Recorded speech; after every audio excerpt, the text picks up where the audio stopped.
It's one of the great unfair moments in the sports history. Good luck. May the best man and the best team win. Exactly. And that race was unfair. Sometimes the headphones break, and when I see that, I'm not proud. But it's just who I am. I can't hide it. There is no thinking about it. Did I do that right now? Did I show too much emotion or not? I'm just being myself, trying to be myself. It's the Hungarian Grand Prix for the 8th time for Lewis Hamilton. The only thing how you can make it work is actually do what you mean and that you stick to your word. There is no other way.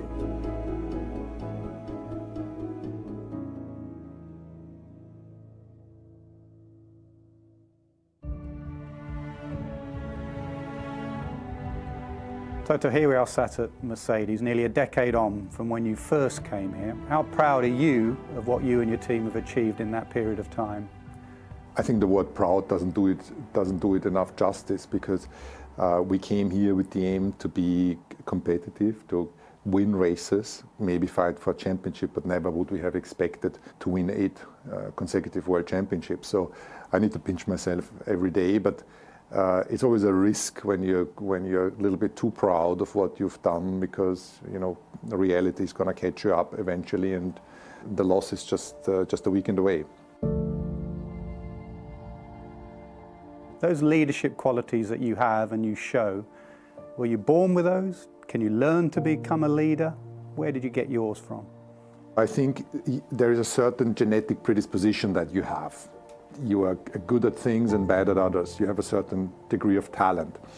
But there is a big influence, obviously, through your childhood. And I believe that there were many effects in my life, humiliation and trauma, that were beneficial for my later career. I'd rather not have them, but so it's a mix, in my opinion. Talent needs to meet hard work, ambition, enthusiasm, particularly with children and teenagers that grow up, the right support network, and then a big portion of luck. That trauma you talk about, in your case, was your dad passing away. You were 15 at the time. How much of an impact did it have on you then, and has it had on you for the rest of your life? It has an impact until today, because since I can remember, my father was ill with the brain cancer, and he suffered of it for 10 years and then eventually died when I was 15. And that is a time where, as a boy, you need a father. That wasn't the case with me. We were in a financially difficult circumstances that didn't help either. So that certainly is part of how I am today, with all the bad sides that come with it, the trauma, but also on the other side, I think ambition and eagerness to do well. Talk about humiliation. Your mum had to scrape and save to try and get you to a public school, and at times she couldn't pay the bills, and you were literally dragged out, you and your sister, out of those classes.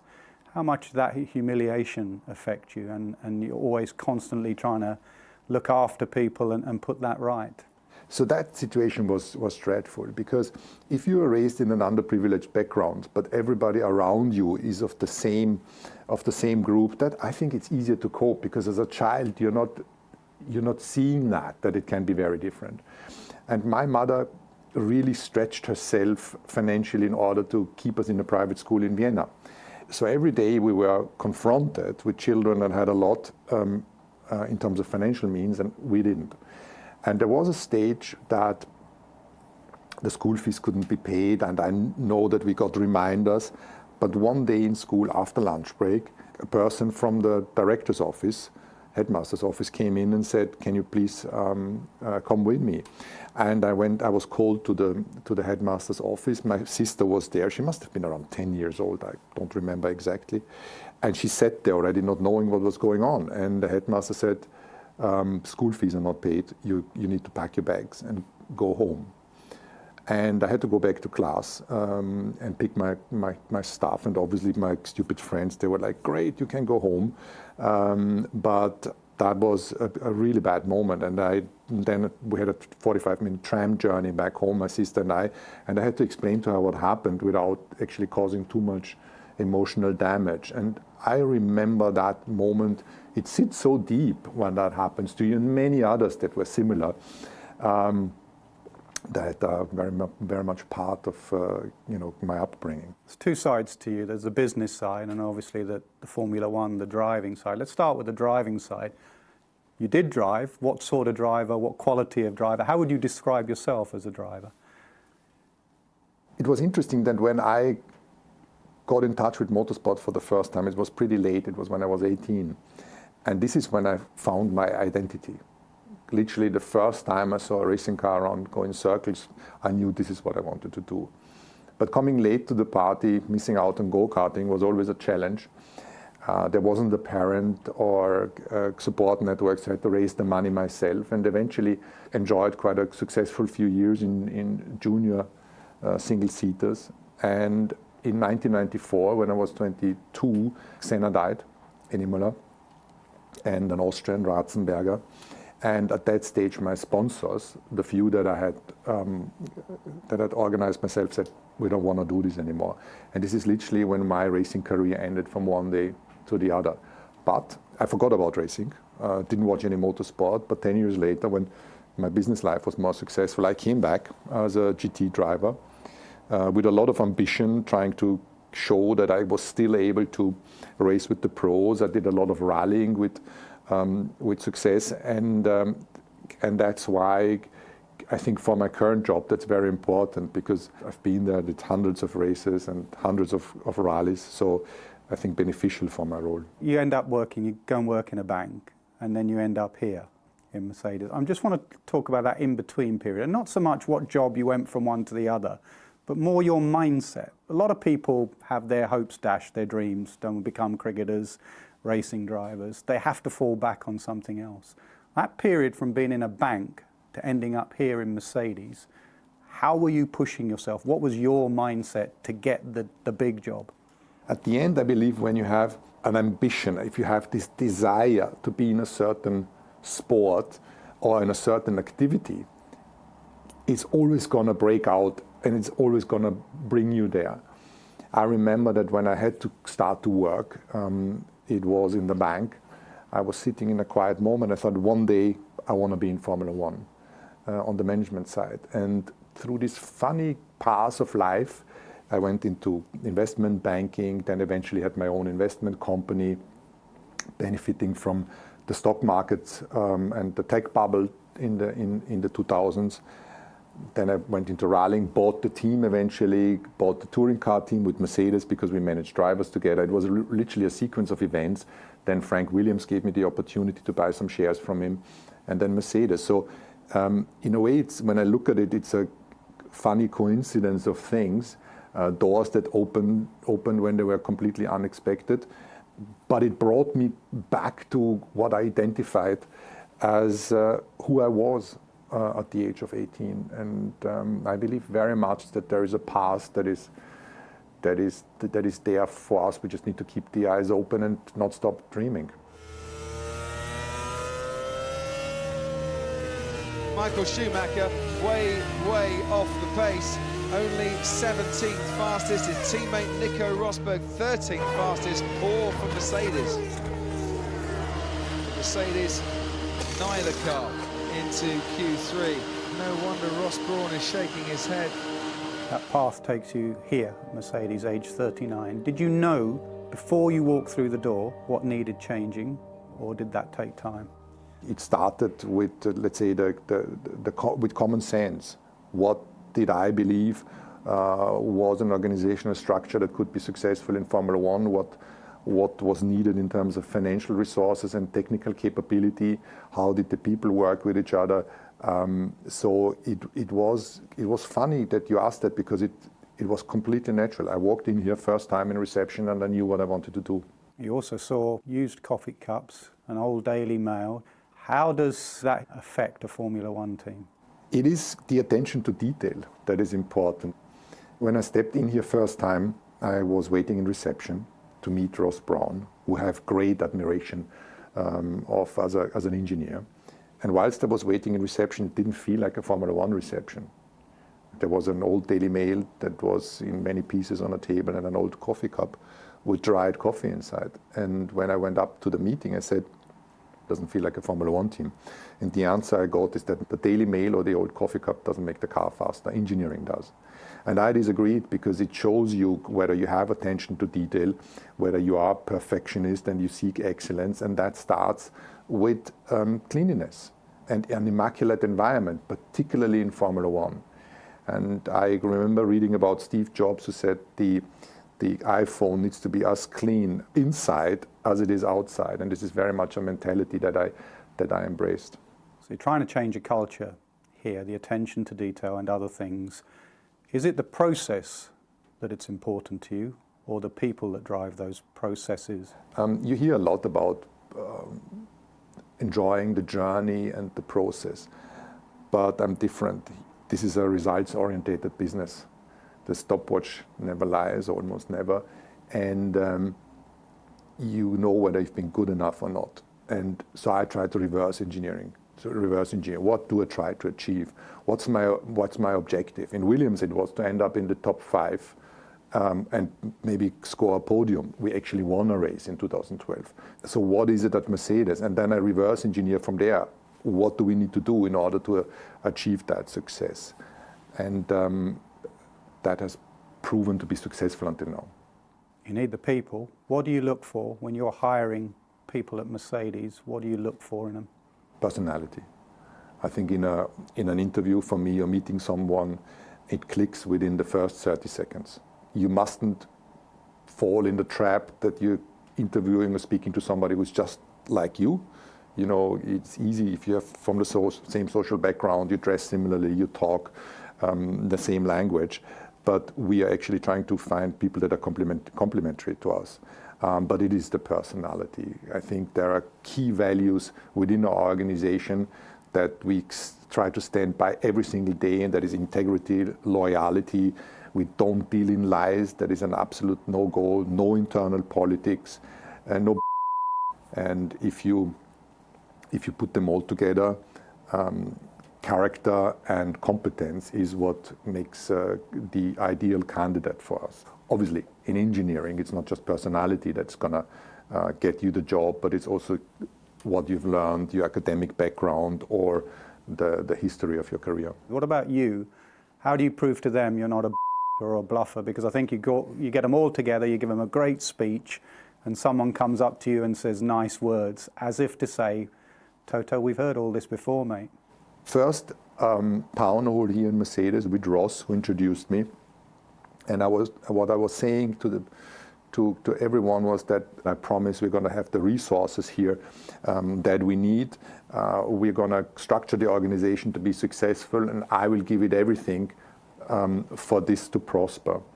Everybody left the room, and then at the end there was a guy from the shop floor that stopped and said, nice words, we've heard that before.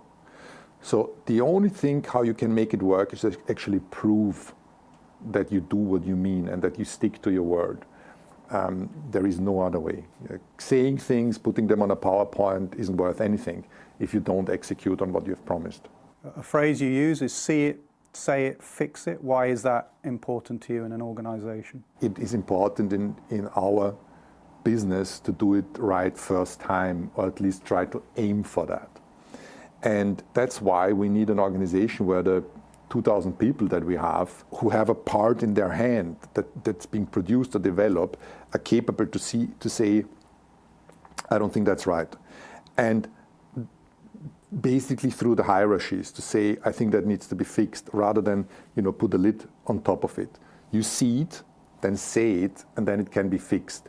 And I think you need to create that organization and that empowerment within the team that people dare to speak up. And it's what I always encourage, that send me an email to me or to your boss within the organization, but just say it, because if you can't see it, we can't fix it.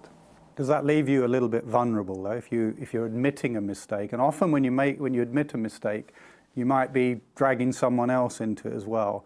How open are these admissions of error? First of all, you need to create a safe environment. If somebody is scared to lose his job or her job, they're not going to speak up. So you need to prove that safe environment. Here it is allowed to make mistakes. On the contrary, mistakes make us improve, as tough as the situation may be. And eventually that's going to trickle down in the organization that you can do that. And I'm the first one, it needs to start with the leadership. I'm the first one to admit my shortcomings. In our group sessions, in our debriefs after the weekend, I started many years ago to say where I screwed up. And slowly but surely that has become an identity of our organization, that we can speak up and we allow those difficult conversations. You're not throwing someone under the bus if you say, I think we got that wrong, because it's tough love. The love bit is we have the same objective. We want to win Formula One World Championship. So as long as everybody's aligned behind that target, we need tough conversations in order to find out what was right and what was wrong. But it needs the constant working on this mindset. When does tough love become accountability? If you keep making mistakes, when does the boss tap you on the shoulder and say, enough's enough, we've got to move on? How do you know that line? So it's super important to have responsibility and accountability, and for every person to understand that she or he has an impact. So if someone fails to deliver, that's the organization's failure. It's my failure, because that means we've either not hired right or we have not developed that person in the right way.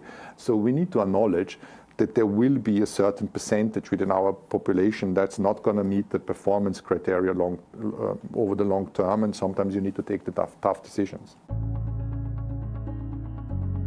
You start to call your team the tribe, that sort of protection of your tribe. Why is that? I always had that desire of protecting the ones around me, my family and my friends.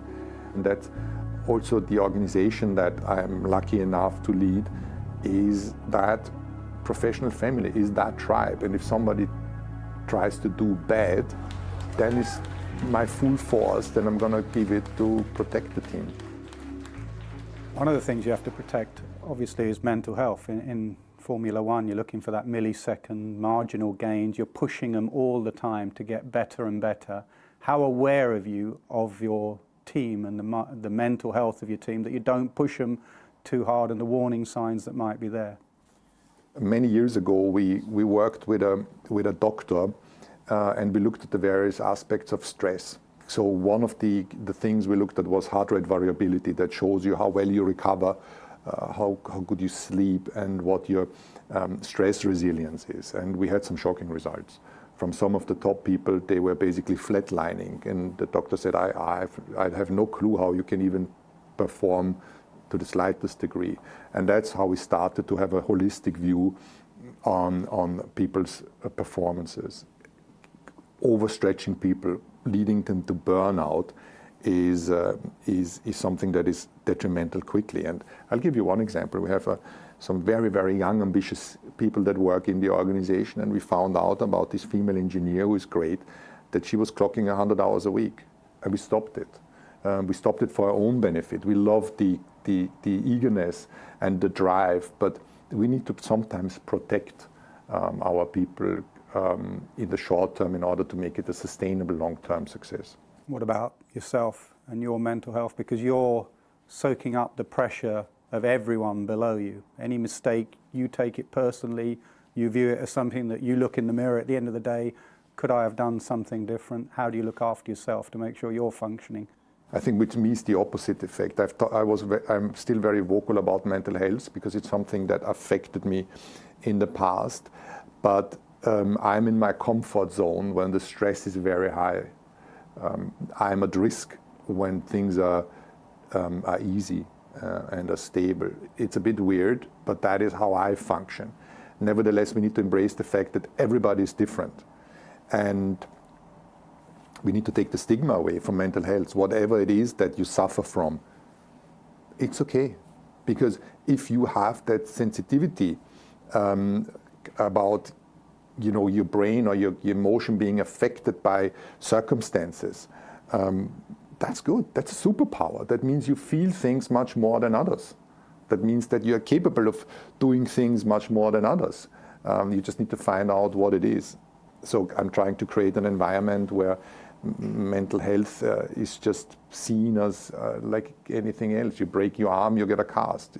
You have a mental health problem, you go to a doctor.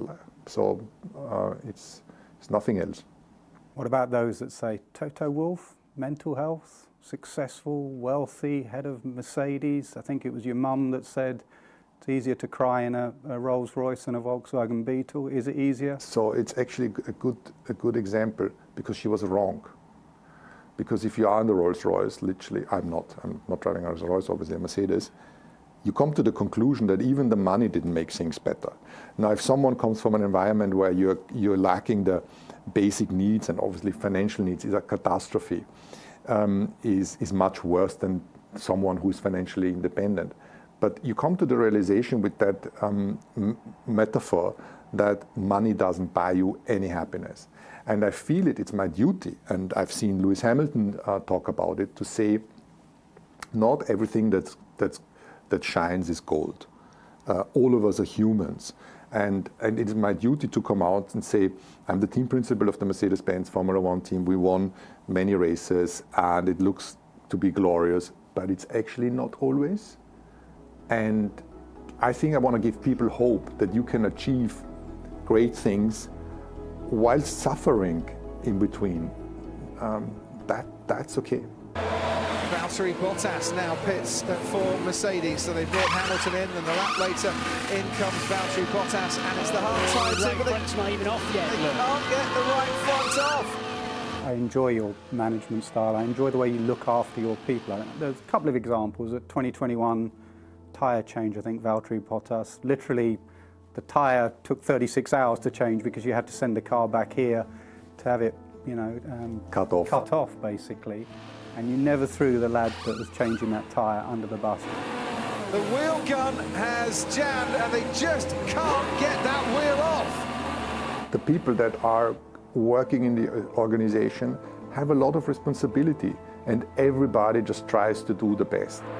What happens is they shred the teeth on the wheel nut. They're incredibly light, those wheel nuts. And that's it, the wheel nut will not come off.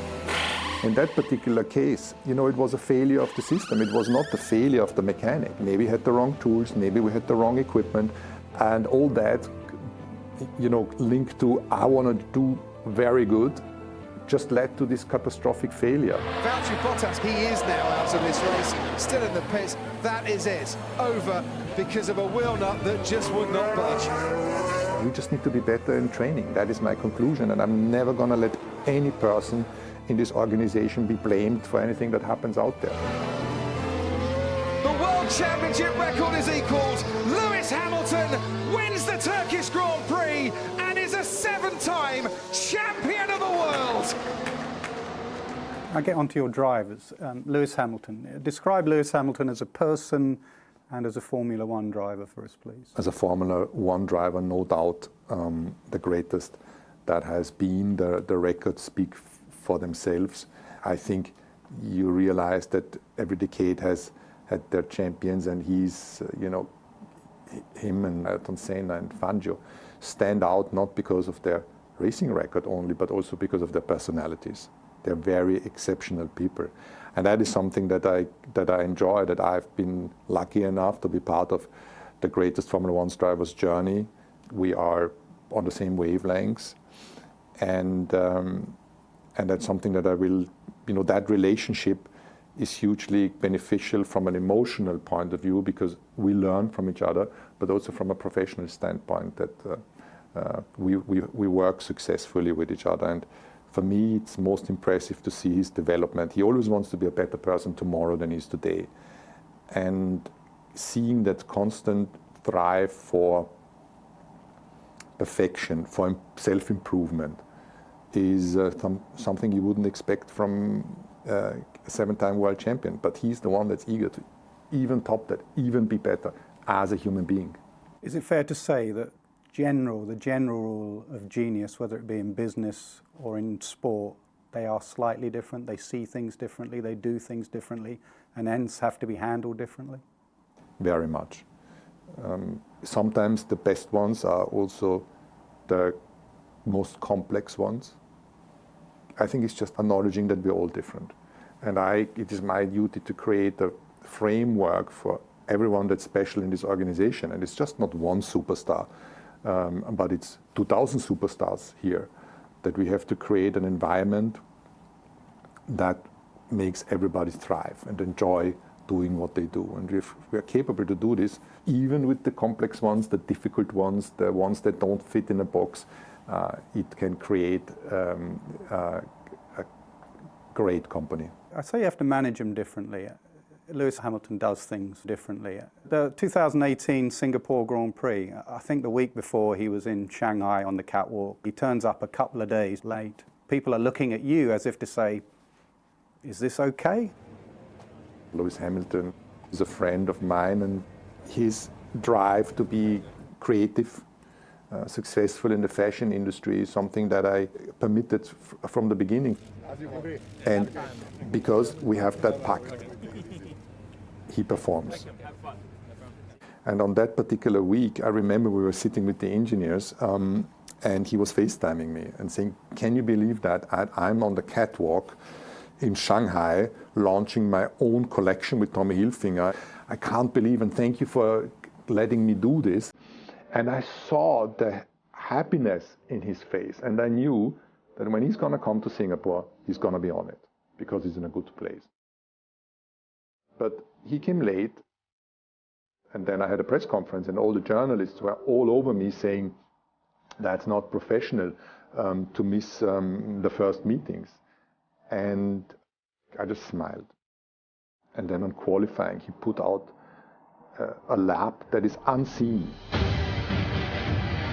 Nobody can beat Lewis Hamilton's time, and Lewis Hamilton, for a fourth record equaling time, takes pole here in Singapore. Wow, wow, that lap felt like magic. And then on Sunday, he just took the lead and disappeared in the distance and was never seen. It's going to be a fourth Singapore Grand Prix victory for Lewis Hamilton, who extends his lead in the Drivers' Championship. And that is the moment where people stop telling me or telling him what to do and how to live his life. For Lewis Hamilton, it has been a dream. Great job, everyone. What a weekend.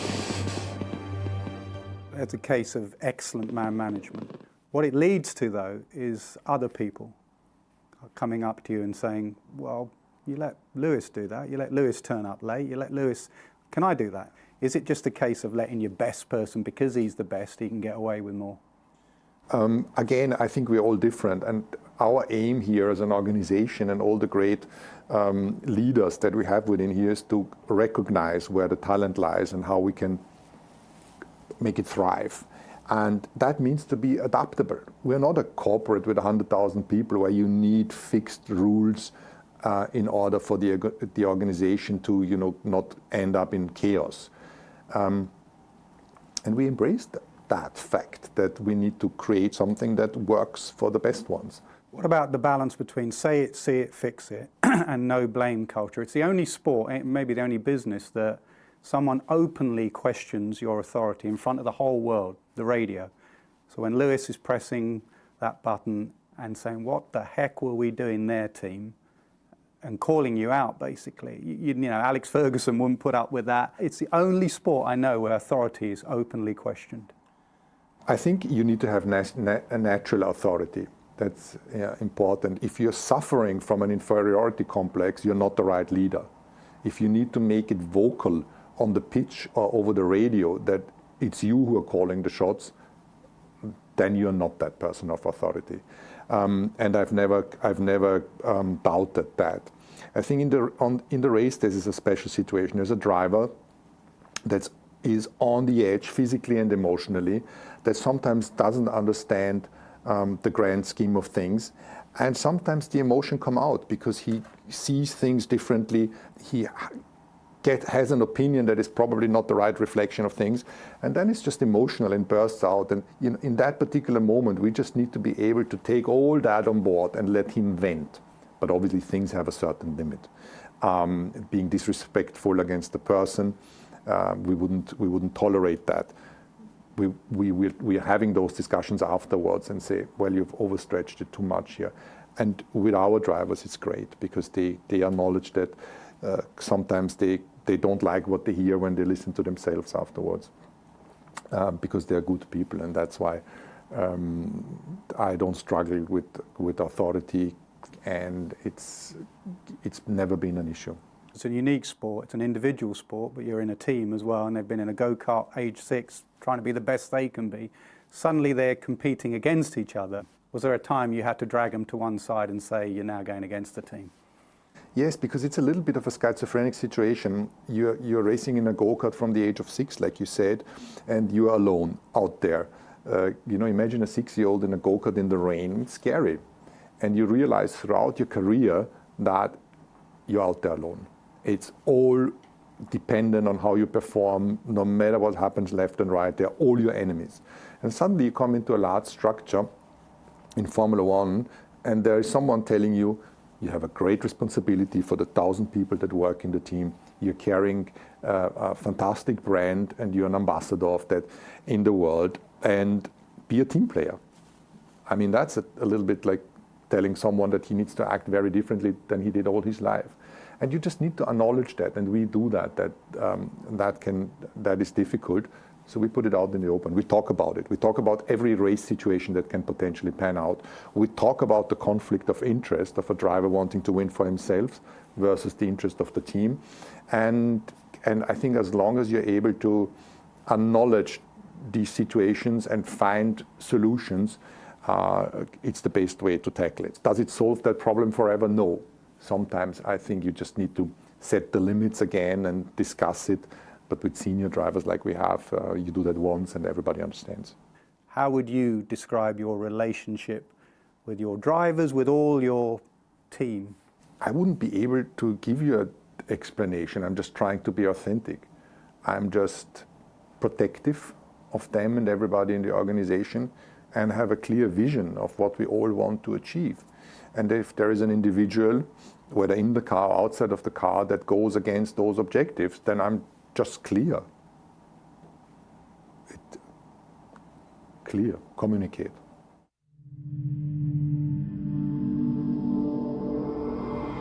Max Verstappen and Lewis Hamilton come to Abu Dhabi for the season finale on exactly the same points. Good luck. May the best man and the best team win. Exactly.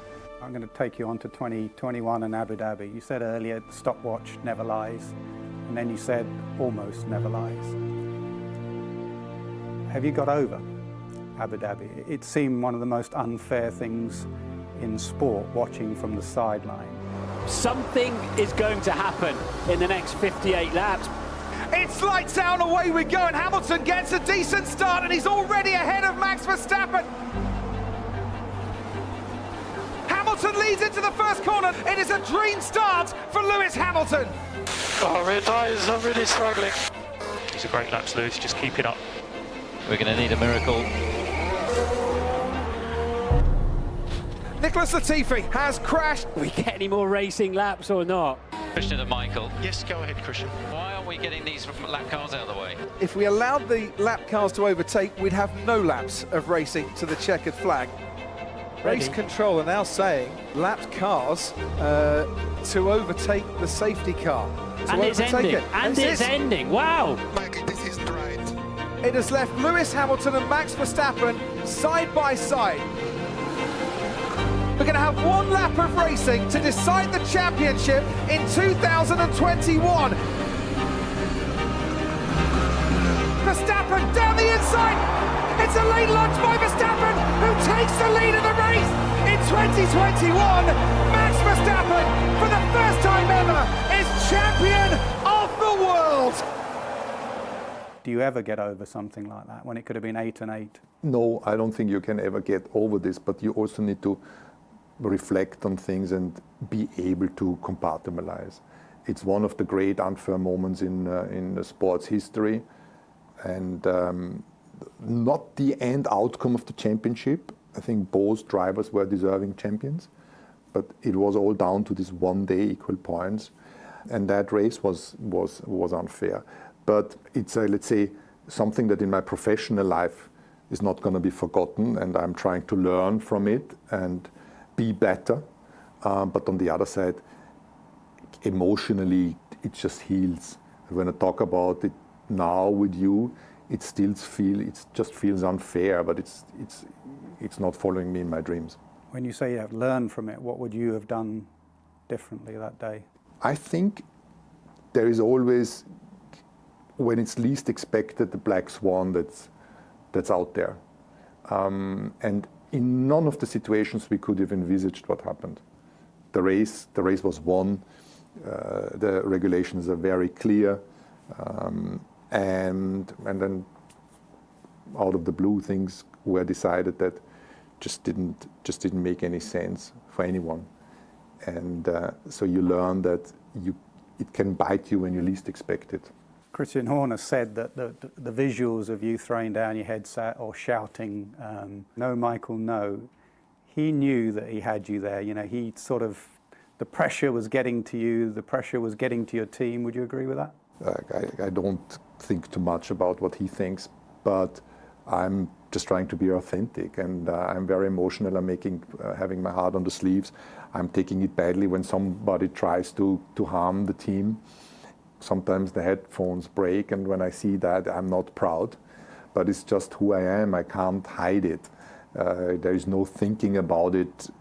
Did I do that right now? Did I show too much emotion or not? I'm just being myself, trying to be myself. How would you describe your relationship with Christian Horner?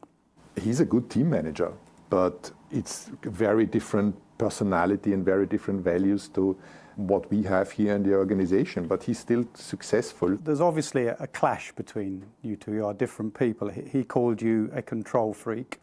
You have called him a windbag. More recently, you have said that you're living rent-free in his head. Is that rivalry in any way good, or can you take it too far? Can it become too personal? I'm thinking more about your team, if it does become too personal.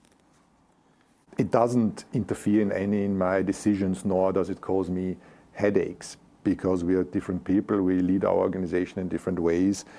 We have different responsibilities within the team. I have a long-term view. I'm a shareholder here, but he's a very effective team manager, and you just need to acknowledge that. It doesn't interfere into any of my decisions or the way I feel we need to move forward. What about Mavericks? I've heard you use the All Blacks quote, "No policy." What happens about Mavericks in this team? Is there a room for a Maverick in your team? I don't know exactly what Maverick means. If it is someone that pushes the boundaries, tries to, bring performance out of the norm, yeah, I like that. You can be complex, you can be multifaceted. We tolerate odd people or edgy people. That's fine. We want to have the best ones, and as I said before, they're complex. But the fallback would always be the All Blacks policy. No. If you lack the basic values of integrity, loyalty, and truthfulness, then you shouldn't be here. All the core values that you had, generally in a winning team and a successful team, they are easy to maintain. I come from a cricketing world where when the wheels are coming off, that's when people start gossiping and bitching and having a go at each other. From what you know, was there a blame culture? Were people sticking to those when in difficult times? Zero. There was no blame culture and pointing fingers at a certain area. It was a joint drive in order to sort the mess. But everybody in their respective field, we are not a group of 5-year-olds that run behind the ball playing football. We stay in our positions, and that's something that the team has really demonstrated well. The engine guys just looked after the engine, and they knew the deficits they needed to remedy. And this was the same in aerodynamics, which obviously was a core field where we needed to understand, and everywhere else. And I think that showed the strengths of the organization of holding together. It didn't reflect yet in the results, but in the long term, I think that will bear fruits. There's a saying, isn't there? It's not what happens to you that is important, it's how you react to what happens to you. How would you expect this team to react? We were so lucky that we won 8 consecutive World Championships. That wasn't done in any other sports on World Championship level. But we knew that one day that's going to come to an end. There is no sports team in the world that has won forever. We just need to stick to the values in our organization, and long-term success will come back. It's like I said before, my mindset is different to many other people in the industry, because I want to create and be part of an organization that is successful long-term in a sustainable way. And that doesn't mean winning every championship, because that's just not possible, even though we aim for it.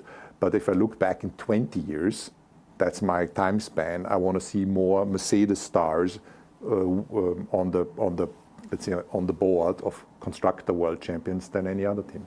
What's the difference in mindset between being chased and now doing the chasing? Again, I'm going to give you a quote from Mr. Horner. He's talking about you. He came into this sport with Mercedes in 2013 with the structure already in place. He has never experienced anything else but winning. So it's a different type of pressure now.